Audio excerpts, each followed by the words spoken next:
কঁঠাল গছজোপা একেবাৰে তলৰ পৰা লাগিছে সুন্দৰকৈ লাগিছে ওপৰলৈকে পুৰা লাগিছে আৰু খাবলৈও বৰ ভাল ওপৰলৈ কোনে কোনো কঁঠাল খাই ভাল পায় জনাব নাপাহৰিব একেবাৰে তল হাতে ওপৰতে ছিঙিব পাৰি মানুহে কৈছে মই কটীয়া জেগাই নগ'লে ভগৱানে মোৰ চকু মিলি চাইছে হাতেৰে ছিঙিব পৰাকৈ লগাই দিছে আৰু কঁঠাল আমাৰ মালিকে কি কৰিলে চা লিচু গছ এজোপা পুৰা লিচু লাগি আছে আহিয়ে দেখিছে স্কুলৰ পৰা গোটেই নেট এখন লগাইছে নেট মানে কি আৰু ঘৰত ব্যৱহাৰ কৰা আঁঠুৱাখনে লগাই দিছে দেখিয়ে হাঁহি গৈছে তাকে দেখিছে আৰু বান্দৰৰ পৰা নাথাকে যে সেইকাৰণে এনেকুৱা অৱস্থা কৰিলে এইবোৰ লিচু লাগি আছে তলৰ ভিতৰত খাবলৈ কিন্তু বেলেগ হোৱাত গুটিটো সৰু আৰু মাংস বেছি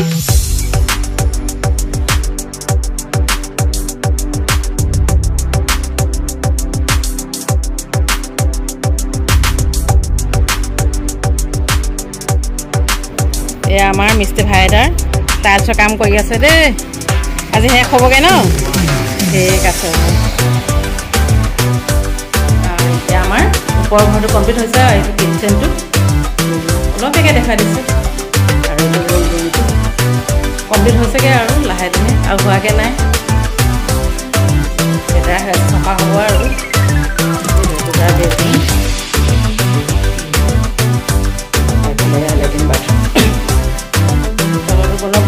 কিন্তু ওপৰটো এতিয়াহে কমপ্লিট কৰিব পাৰিছেগৈ আৰু এয়া অকণমানকৈ দেখাই আগফালৰ ৰুমটো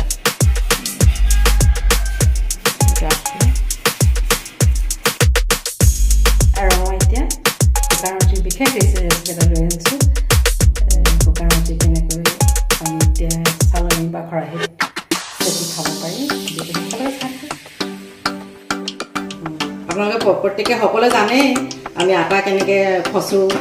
আৰু মঠু বেলোঁ আৰু মই নেদেখালোঁ সেইকাৰণে মই ডাইৰেক্ট আপোনালোকক এনেকুৱাকৈ টাৱাত সেকি দেখুৱাইছোঁ ৰুটি শুকান ৰুটি আৰু শুকান ৰুটি মই কেনেকৈ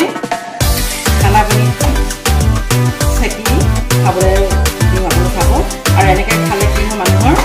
গেছ নহয় বুলি কয় সেয়েহে আপোনালোকক মই বনাইছিলোঁ আপোনালোকে সহায় কৰিছোঁ নিশ্চয় আপোনালোকে কৰি খাব বুলি আশা কৰিলোঁ এনেকৈ শিকি ল'ব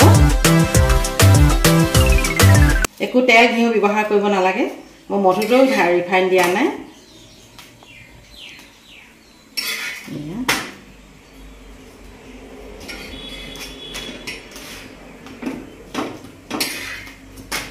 বস্তু বেছি জ্বলি গৈছে তাৰপিছত ইয়াত চাফা ঠাণ্ডা পানী লৈছোঁ আৰু এনেকুৱাকৈ প্ৰথমতে পানীত তিয়াই ল'ব তাৰপিছত আকৌ এনেকুৱাকৈ লুচি খুৱাই দিব এনেকুৱাকৈ তাৰপিছত আৰু পানী বেছি দি তিয়াব নালাগে আকৌ এনেকৈ কৰিব তাৰপিছত এনেকুৱা বাট লগাই এনেকুৱা চালনী বা খৰাহী নহ'লে ডলাত হ'লেও হ'ব কিন্তু পানীটো তলফালে যাব লাগিব এতিয়া এনেকৈ তুলি দিম এনেকৈ অকণমান দেৰি পানী অকণমান নিয়ৰ হ'ব লাগিব নহয় পানীখিনি যাব লাগিব অকণমান আৰু এইটো বস্তুটো একদম কোমল হৈ যায় এনেকুৱা কোমল হয় বস্তুটো আৰু খালে পেটৰ কেতিয়াও গেছ নহয় সেয়েহে আপোনালোকে দেখুৱালোঁ নিশ্চয় আপোনালোকে কেনেকুৱা পায় মোক জনাবলৈ নাপাহৰিব আৰু আজি ৰুটি আৰু ফল মূলৰ বাগিচাখন দেখি